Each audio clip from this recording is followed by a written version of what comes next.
Anther culture technique, परागकोश संवर्धन की तकनीकी। एंथर कल्चर टेक्निक के बारे में हम डिस्कस करेंगे आज।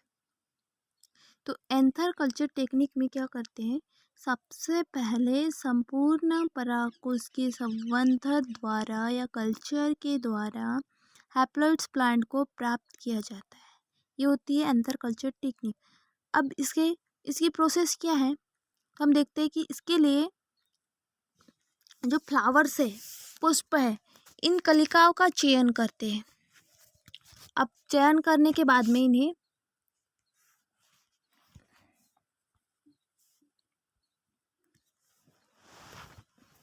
फ्लावर्स या पुष्प कलिकाओं का चयन करते हैं। फिर पुष्प कलिकाओं का चयन करने पर इन्हें क्लोरीन वाटर और अल्कोहल से धोकर स्टरलाइज कर लेते हैं। फिर इसके बाद क्या करते हैं, जो पुष्प कलिकाएं हैं इनको खोलकर चिमटी की सहायता से जो एंथर्स है इनको चुनकर पेट्री डिश में डाल देते हैं। फिर इस पेट्री डिश में पोषक मीडियम पर इसके ऊपर रख देते हैं इन्हें। फिर यह प्रक्रिया क्या कहलाती है, इनोकुलेशंस। यह प्रोसेस इनोकुलेशन कहलाएंगी। देन उसके बाद में जो एसेप्टिक कंडीशन में इन्हें रख देंगे। इसके बाद इसके पश्चात इनमें पेट्री डिश को उपयुक्त तापमान में कुछ दिनों के लिए रख देते हैं। फिर क्या होगा, ऐसा करने से जो एक परागकण से प्रायः लगभग 10 से 100 तक पौधे प्राप्त कर सकते हैं हम।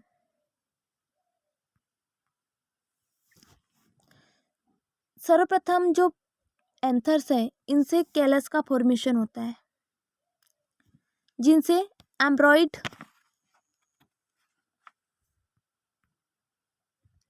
बनते हैं और प्रत्येक एम्ब्रॉइड से प्लांटलेट विकसित होती है।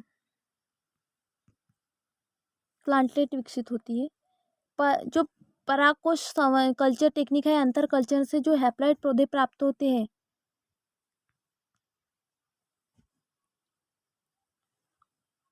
जिन पर कुछ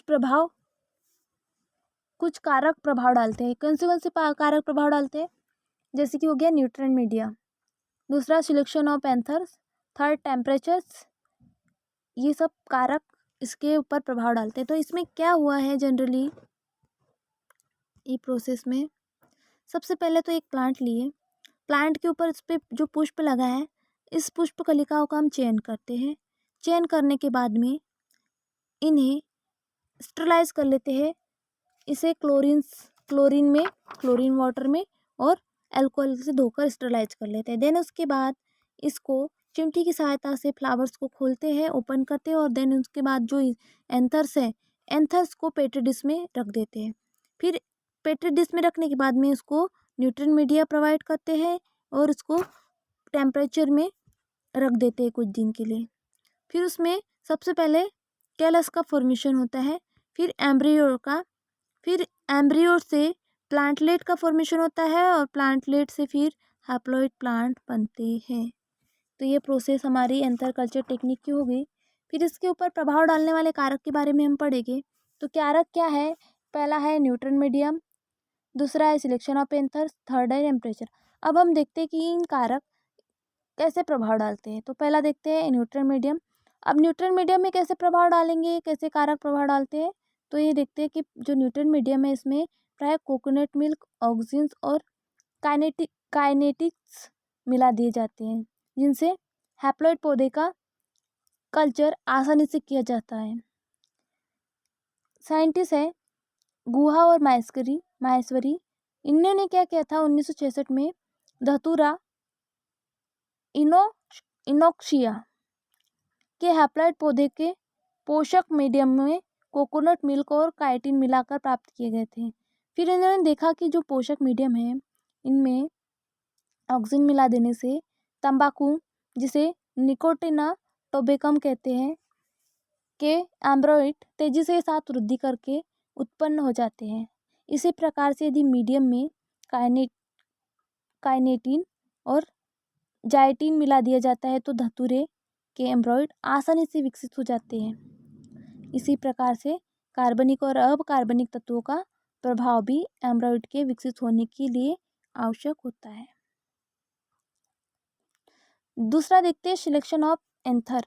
सिलेक्शन ऑफ एंथर किस प्रकार से प्रभाव डालते हैं, तो ये है जो पराग कोश या एंथर कल्चर थे, इनके लिए जो पराग कणों को मियोसिस अवस्थाओं में समय ही चुन लिया जाता है, क्योंकि जिस अवस्था में यह सबसे अधिक सक्रिय होते हैं वह है मियोसिस में।